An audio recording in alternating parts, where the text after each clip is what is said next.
आश्चर्य आहे की 2 दिवसात मंजूर येतं. तर म्हणजे ज्याला म्हणतं गतिमान शासन असं शासन आहे, असं तर मला वाटतं की 2 दिवसात करण्याइतकं प्रत्येक फाईल केली असते तर चांगलं झालं असतं. म्हणजे हाही एक संशयास्पद प्रकार आहे. तिसरा असा आहे की सारं करत असताना या ठिकाणी हे इतक्या वेगानं झालं तर ते सहजासहजी झालं नसेल.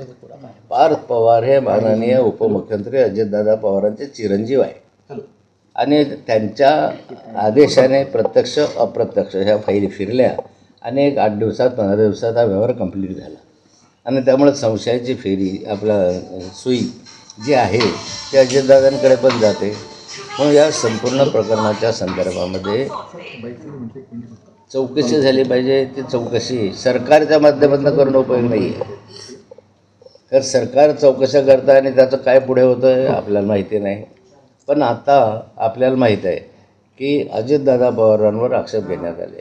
स्वतः देवेंद्रजींनी आक्षेप घेतला होता 70,000 कोटी रुपयाच्या घोटाळ्यात आणि 70,000 कोटी रुपयाच्या घोटाळ्याचे पुरावे संभाजीनगरला देवेंद्रजींनी स्वतः बैलगाडीमध्ये बसून ते दाखवले होते. आता त्याच वेळेस देवेंद्रजी असे बोलले होते की अजितदादा याच्यात दोषी आहे, त्यांना यात शिक्षा होईल. चक्की पिसिंग अशा स्वरूपाचे त्यांचे शब्द होते. त्याबरोबरीला त्यांना कुणी विचारलं होतं की तुम्ही राष्ट्रवादीबरोबर युती कराल का?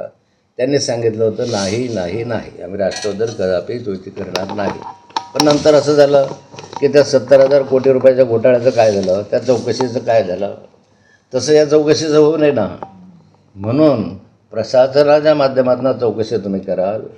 त्याच्याबरोबरीला आमची मागणी राहणार आहे की उच्च न्यायालयाच्या न्यायाधीशाच्या मार्फतनं चौकशी झाली पाहिजे.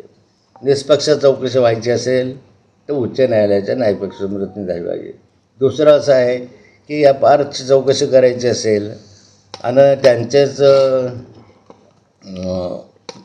फादर म्हणजे वडील या ठिकाणी उपमुख्यमंत्री राहतील, म्हणजे उपमुख्यमंत्री पदावर आहे आणि त्यांच्या मुलाची चौकशी आहे, तर चौकशी किती निष्पक्षपाती होईल याबद्दल संशय आहे.